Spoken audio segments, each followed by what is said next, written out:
ایک بہت بڑا عظیم واقعہ تھا، اس کو میں کہہ نہ پایا۔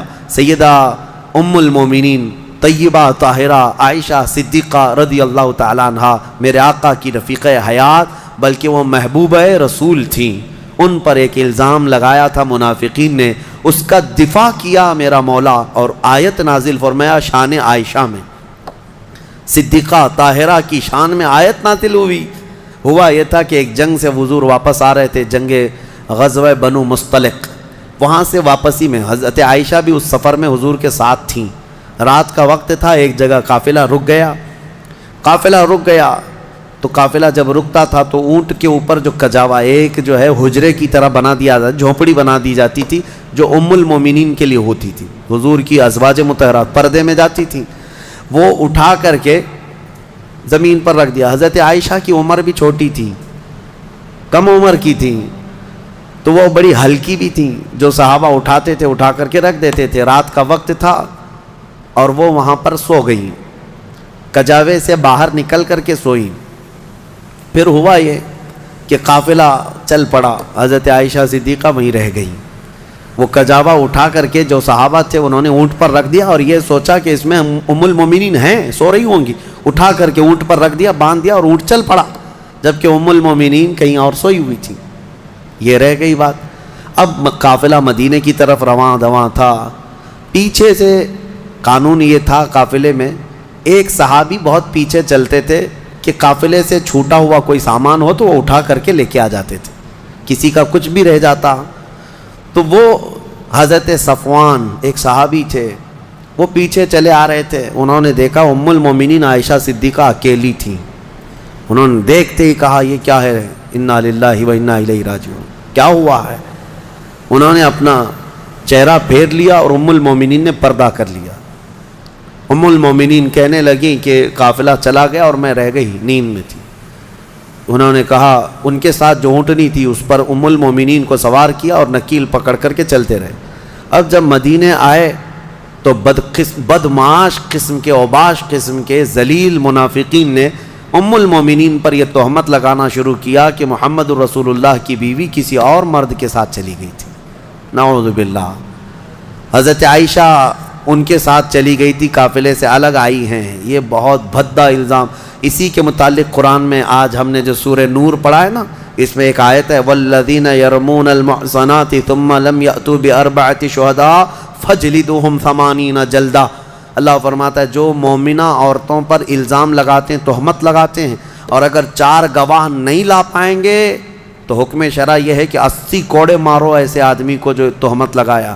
اور پھر فرمایا کہ زندگی بھر پھر کبھی اس کی گواہی قبول نہیں کی جائے گی، وہ مردود الشہادہ ہے، اس کی کوئی گواہی نہیں قبول کی جائے گی جو تہمت لگاتا ہے۔ اب سنو، جب عائشہ صدیقہ رضی اللہ تعالیٰ عنہ مدینے آ گئیں تو یہ باتیں پھیلنے لگ گئیں اور بہت پھیل گئیں۔ نبی پاک صلی اللہ علیہ وسلم کو بتایا گیا کہ ایسی ایسی باتیں آپ کی زوجہ کے متعلق ہیں۔ حضور پاک صلی اللہ علیہ وسلم حضرت عائشہ کے پاس آئے، پوچھے عائشہ یہ کیا میں سن رہا ہوں؟ حضرت عائشہ صدیقہ رضی اللہ تعالیٰ عنہ رونے لگ گئیں، بڑا پیار کرتے تھے میرے آقا ان سے، اور وہ بھی بہت محبت کرتی تھی۔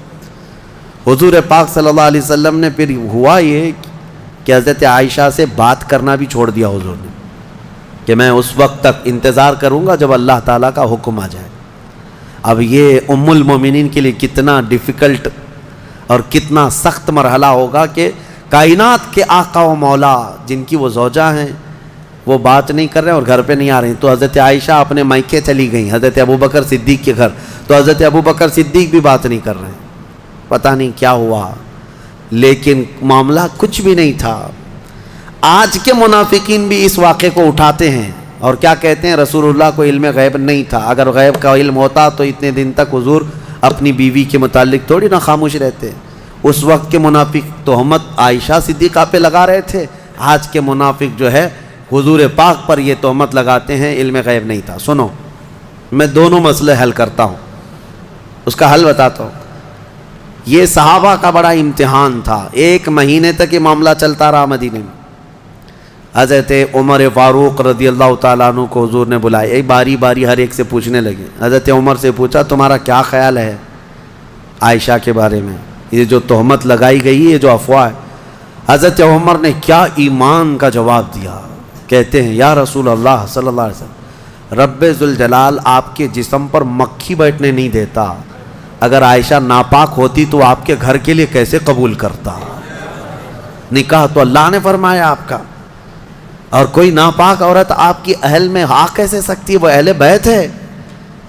یہ حضرت عمر کا جواب تھا۔ سیدنا عثمان ابن عفان نے بھی ایسا ہی عشق کا جواب دیا، کہا کہ جس کا سایہ زمین پر نہیں پڑتا اس کی بیوی بدکار کیسے ہو سکتی؟ اللہ تبارک و تعالیٰ نے محفوظ رکھا۔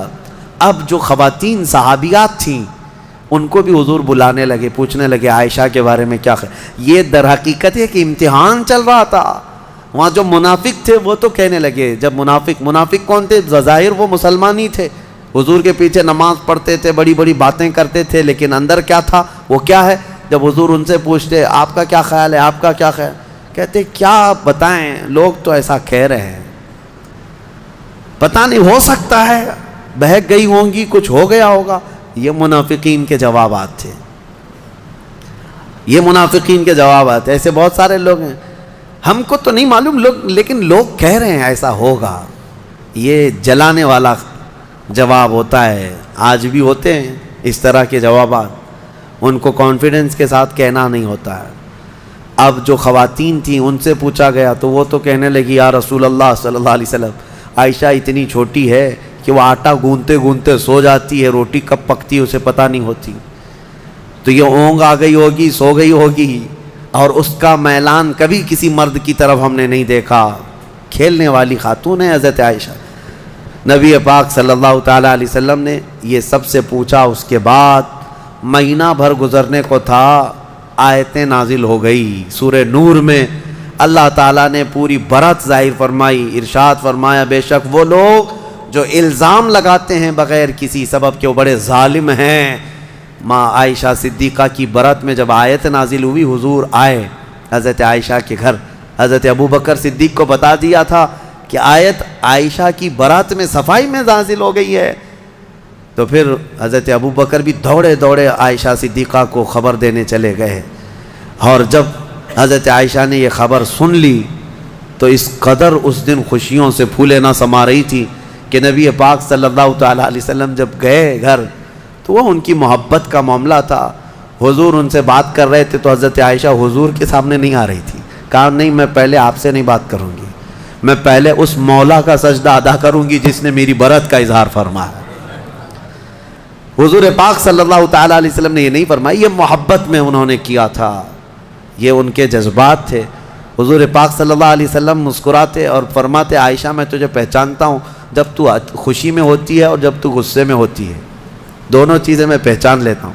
حضرت عائشہ کا معاملہ تھا اسے، تو وہ پوچھتی ہیں آپ کو کیسے پتہ چلتا ہے میں کب غصے میں ہوتی ہوں اور کب خوشی میں؟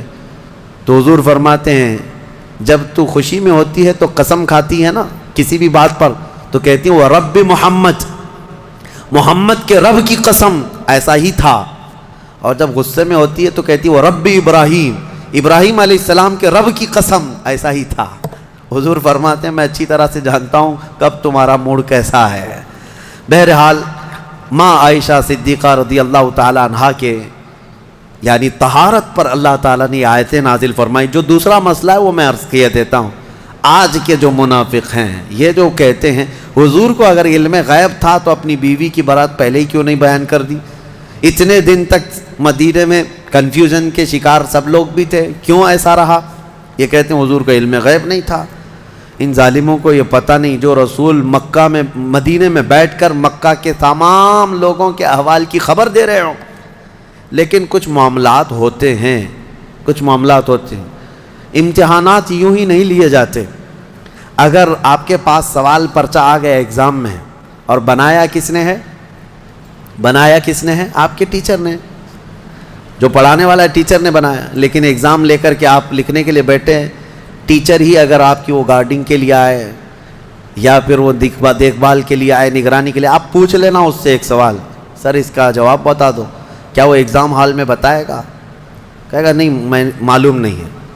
معلوم نہیں ہے مطلب اس کو معلوم ہے لیکن تیرا امتحان چل رہا ہے۔ امتحان کس کام کا ہے؟ بنایا ہے پرچہ اسی نے، امتحان وہی لے رہا ہے۔ لیکن وہ کچھ سوالات کے جوابات نہیں دیتا تو اس کا مطلب یہ نہیں ہے کہ اس کو علم نہیں ہے، علم ہے لیکن تیرا امتحان چل رہا ہے۔ آپ کو پتہ ہے ایسا معاملہ ابھی سورہ یوسف میں گزر چکا۔ حضرت یوسف علیہ السلام نے کیا کیا تھا؟ یوسف علیہ السلام کے جب بھائی آئے تھے غلہ لینے کے لیے، ان کے چھوٹے بھائی بنیامین، ان کے تھیلے میں انہوں نے کھٹوری ڈال دی تھی، پتہ ہے نا؟ اور اس کے بعد کیا کیا؟ اعلان کروا دیا، شاہی خزانے کی کھٹوری چوری ہو گئی، ڈھونڈو کس کے اس میں ہے، ڈھونڈو۔ حضرت یوسف علیہ السلام نے اعلان کروا دیا تھا اور سب کے غلے ڈھونڈتے جائے، وہ 10 بھائیوں کی بھی تلاش کر رہے تھے۔ قرآن میں یہ بھی ہے فَبَدَأَ بِأَوْعِيَتِهِمْ، ان کے سب تھیلیوں کو ٹٹولا گیا۔ حضرت یوسف علیہ السلام خود ہی ٹٹول رہے تھے، کس کو؟ 10 بھائیوں کے تھیلوں کو ٹٹول کر کے دیکھ رہے تھے، اس میں ہے، اس میں ہے، اور ڈالا کس کے تھیلے میں تھا؟ چھوٹے بھائی کے تھیلے میں ڈالا تھا۔ یہ 10 کو کیوں ٹٹول رہے تھے؟ کیا یہ بھی تم الزام لگاؤ گے کہ یوسف علیہ السلام کو معلوم نہیں تھا کون سے تھیلے میں؟ معلوم سب تھا۔ وہاں ایک مصلحت تھی کہ اللہ نے حضرت یوسف کو ایسا کرنے کا حکم دیا تھا۔ قرآن میں اللہ فرمایا کذالک کدنا لیوسف، ہم نے یوسف کو اس طرح کی ہدایت دی تھی کہ وہ ایسا کریں۔ تو وہاں حضرت یوسف علیہ السلام کے بارے میں یہ مانتے ہو اللہ نے ان کو ایسا کرنے کا حکم دیا تھا، تو پھر یہ غزوہ بنی مصطلق کے بعد والے واقعے میں، ام المومنین کے واقعے میں یہ کیوں نہیں تسلیم کرتے کہ میرے آقا کو 1 مہینے تک اللہ نے خود ہی یہ فرمایا تھا کہ محبوب آپ کے سارے آس پاس آنے والوں کا امتحان ہو جائے، جو ایمان والا ہو ان حالات میں بھی میرے مصطفیٰ کی بڑائی بیان کرے گا، اور جو منافق ہے وہ چن چن کر کے برائیاں پیدا کرنے کی کوشش کرے گا۔ بہرحال ایسے حالات میں ایمان پتہ چل جاتا ہے۔ اللہ ہمیں ہر مصیبت کے وقت میرے آقا کے قدموں میں گردن نچھاور کرنے کی توفیق عطا فرمائے۔ ہم جب زندہ رہیں، خوشیوں میں ہوں یا غموں میں ہوں، بس میرے مصطفیٰ کریم کے سچے غلاموں میں مولا ہمارا شمار فرمائے۔ میں یہی عرض کرتا ہوں، ہر تکلیف، ہر ستم گوارا ہے، یا رسول اللہ بس تم کہہ دو کہ تو ہمارا ہے۔ وآخر دعوانا الحمدللہ رب العالمین۔